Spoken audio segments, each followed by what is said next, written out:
Ang mga higante o malalaking hayop ay matagal nang humuhumaling sa ating mga tao kahit nung mga sinaunang panahon pa.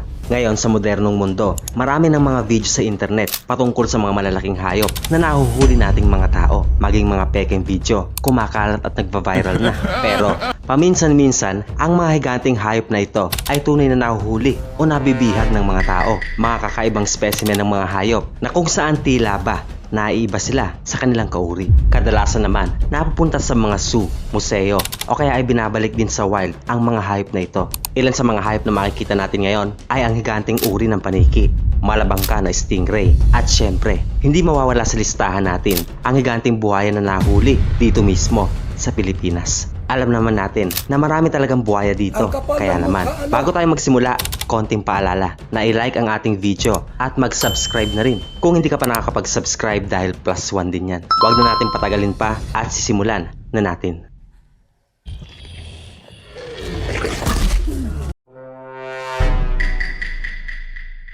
Saltwater crocodile. Yan, unahin na natin ang mga buhaya. Ang saltwater crocodile ay ang pinakamalaking uri ng buhaya sa buong mundo. Bagamat malalaki din ang mga Nile crocodile sa Northern Africa at mas pinag-uusapan ng mga taong mga ito dahil sa panganib na dala nila sa mga residente doon. Nahuli naman sa Pilipinas ang naitalang pinakamalaking saltwater crocodile sa buong mundo noong September 3, 2011. Isang grupo ng mga hunters sa Pilipinas ang nakahuli sa mahigit na 6 na metrong buhaya sa bayan ng Bunawan, Agusan del Sur. Si Lolong ang naging pinakamalaking specimen ng saltwater crocodile na nahuli sa Asia. Sinasabi na sinundan ng mga hunter si Lolong sa loob ng 21 gabi bago pa nila ito nahuli. Nakawala pa nga daw si Lolong ng 2 beses bago ito tuluyang mahuli ng nasa 30 kalalakihan. Base sa Nature Conservation Center sa Palawan, kinumpirma nila na nasa 50 anyos na si Lolong. Isang lalaking buhaya, tumitimbang ng nasa 1,075 kilograms at may sukat na 6.4 meters mula sa nguso hanggang sa dulo ng buntot.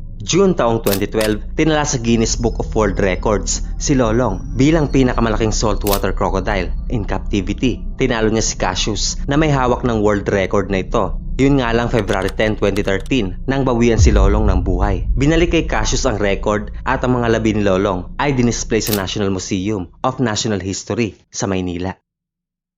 Freshwater stingray. Isang grupo ng mga eksperto ang nakasaksi kung paano pinakawalan ang isang higanteng freshwater stingray na natagpuan sa bansang Cambodia. Isa itong record-breaking na hayop at agad na itala na pinakamalaking freshwater fish na nahuli ng mga tao. Tama ang narinig mo, ang mga stingray ay mga uri din ng mga isda, partikular sa tawag na cartilaginous fish. May sukat ang stingray na ito na 4 na metro mula sa nguso hanggang sa dulo ng buntot at nasa 7 metro naman ang lapad. Tinawag ito ng mga locals sa pangalang borami na ang ibig sabihin ay full moon dahil sa bilugan nitong katawan. Take note, ang stingray at manta ray ay magkaiba. Kadalasan ang manta ray ay sa tubig alat lang at wala silang nakakalasong barb sa buntot gaya ng taglay ng mga stingray. Subalit nung ineksamin ng mga eksperto ang nahuling higante na ito sa Mekong River, nadiskubre nila na wala itong barb kaya naman ligtas para sa mga tao na magtulungan para ibalik ito sa kanyang tahanan. Pero bakit nga ba walang barb ang stingray na ito? Well, lumalabas sa pag-aaral, ang mga barb ng stingray ay nahuhulog sa iba't ibang pagkakataon. Pwede itong mahulog kapag nakikipaglaban sila sa mga malalaking predator gaya ng mga buhaya. O kaya ay kapag sumabit ito sa mga bangka o lambat ng mga tao. At pwede ring mahulog na lang ito ng kusa gaya ng mga ngipin ng mga pating. Pero okay lang yan dahil ang mga barb ng stingray ay tumutubo ulit. Kaya ingat-ingat sa mga madalas maka-encounter ng hayop na ito dahil kaya kanilang ihatid kay kamatayan.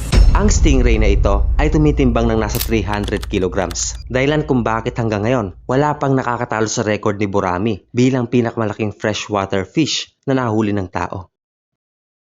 Oarfish. July 14, 2022, isang grupo ng mga kalalakihan ang nakakita ng isang malaking specimen ng hayop na kung tawagin ay oarfish. Mula noon, maraming tao sa social media ang nagpo-post ng mga larawan kung saan nakakita sila ng mga oarfish na napapadpad sa tabi o baybayin ng dagat. Ang oarfish ay kilala sa Japanese folklore na doomsday fish o kaya ay messenger of the sea god's palace. Pinaniniwalaan kasi ng mga Hapon ang mga isdang ito na isang bad omen na kapag ito raw ay nakita o napadpad sa mababaw na bahagi ng dagat, meron daw paparating na dilubyo, kadalasan ay lindol at tsunami. Ganun pa man, ang paniniwalang ito ay ay pinagsawalang bisa ng mga scientifico dahil wala silang nakitang kinalaman na maglilink sa mga oarfish at sa seismic activity sa ilalim ng dagat. Ayon sa mga eksperto, dahil ang oarfish ay nakatira sa bahagi ng dagat na kung tawagin ay mesopelagic zone na may lalim ng 660 hanggang 3,280 feet. Ang mga nakikita sa mga baybayin ay mga oarfish na may sakit, may injury o malapit ng mamatay. Ang oarfish na nahuli ng mga mangingisda sa baybayin ng Chile ng South America ay nabibilang sa uri ng King of Herrings, ang pinakamalaking klase ng oarfish sa buong mundo. May haba ito na 5 meters at nagdala ito ng panik sa mga mamamayan na naniniwala sa legend nito. Dahil sa sobrang laki ng oarfish na nahuli, ginamitan pa nila ito ng crane para lamang maiahon ito sa tubig. Giant Salamander.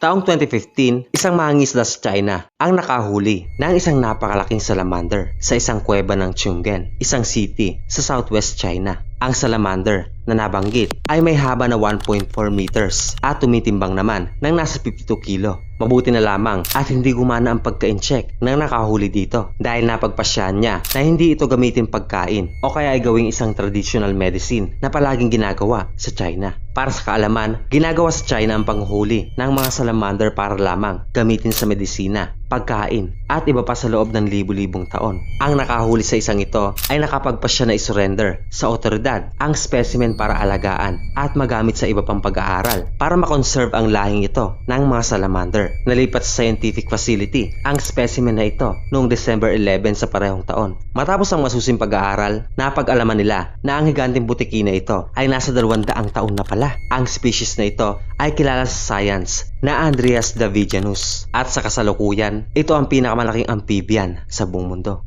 Ang uri ng salamander na ito ay umaabot sa 1.8 meters ang haba. Isa itong salamander na endemic sa China, meaning dun mo lang sila makikita. At nakalista na ito sa critically endangered species dahil lang naman sa mga pangangaso, pollution at loss of natural habitat. Giant bat.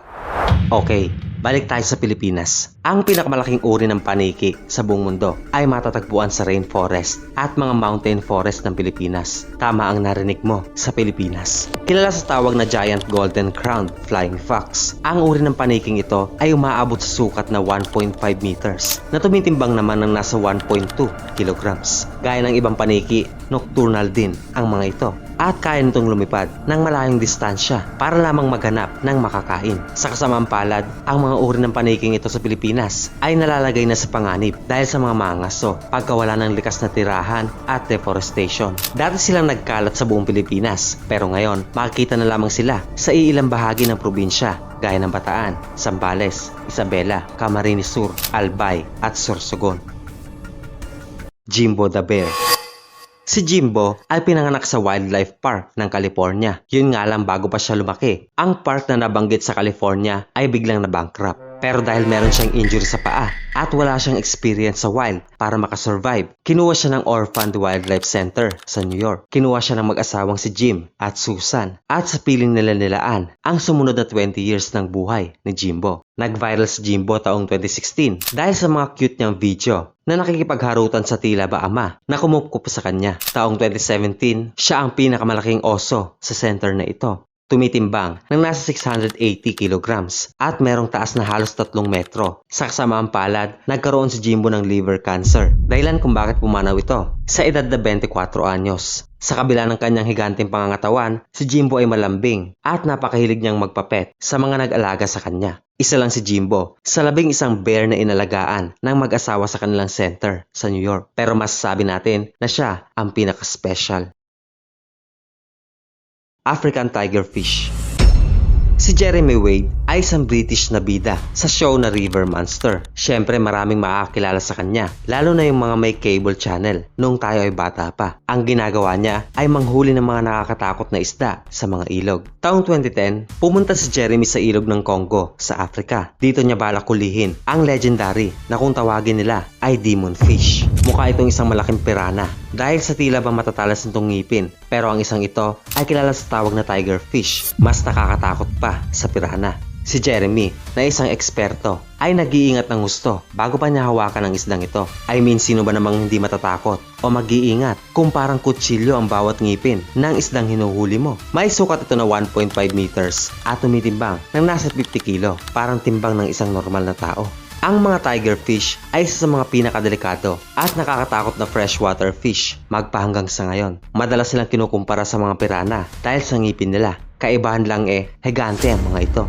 Ang mga isdang ito ay masyado ring agresibo at hindi ito magdadalawang isip na umatake sa kahit na sino kapag paharang-harang ka sa daanan nito. Lizard fish.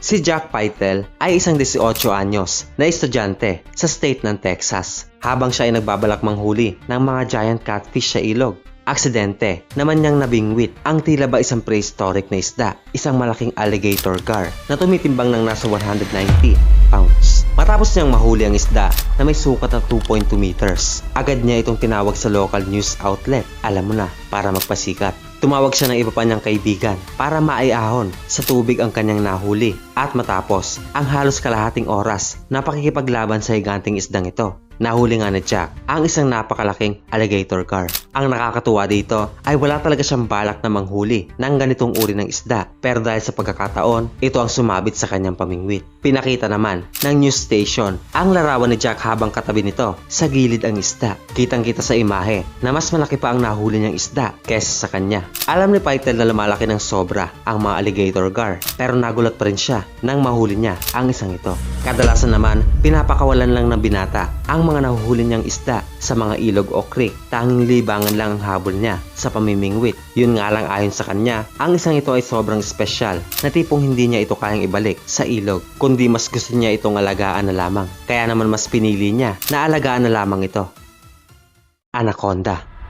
Ang anaconda ay ang mga pinaka mabibigat na uri ng ahas sa buong mundo. Isang higanteng anaconda ang nakuhanan ng video habang sinusundan ito ng bangka sa kayang tatlong mangingisda. Kitang-kita na umiiwas na ang ahas sa mga lalaki at kitang-kita rin na may laman ang tiyan ng ahas na parang isang malaking tanghalian. Pursigido ang mga mangingisda na sundan ito at talaga namang hinahawakan pa ng isang lalaki ang ahas sa buntot. Ang mga anaconda ay mga ahas na walang venom o kamandag, pero parang sawa ang mga ito.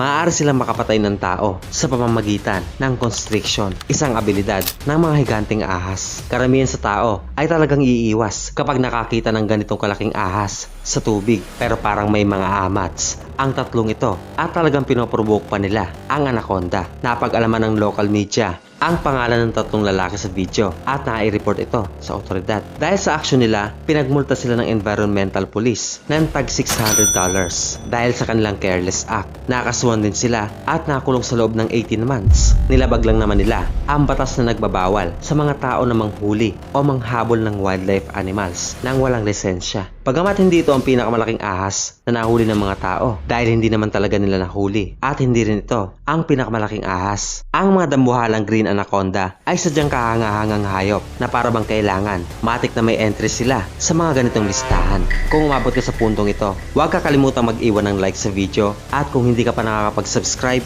ay huwag mo nang palampasin pa ang pagkakataon. Hanggang sa susunod at palaging tatandaan na ikaw ay mahalaga. Kita-kits!